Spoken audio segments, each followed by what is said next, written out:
How to get $100 Postmates coupon code. Let's get started. Launch your preferred browser. At the very top, you're going to see the search box. Over there, type in Postmates coupon code and then search for it.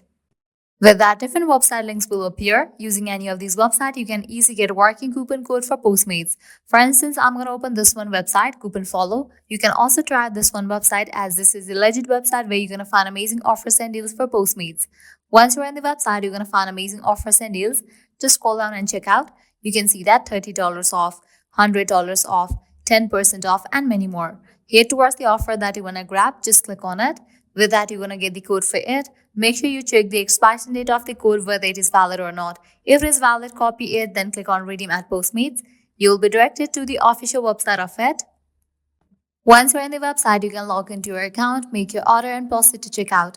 While in the checkout page, you're going to find the section of codes. Over there, type in your code and confirm your purchase. With that, you're going to get the discount in your order.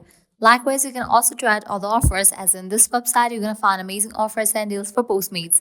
The process is exact same. Lastly, what you can do is head back. Once you're in this website section, you can also try out this one website, Groupon, as this is also the legit website. In this website as well, you're going to find tons of offers and deals for Postmates. So this way you can easily get up to $100 working coupon code for Postmates. At the end, if you guys find this video helpful, don't forget to like, share and subscribe to our channel. Thanks for watching.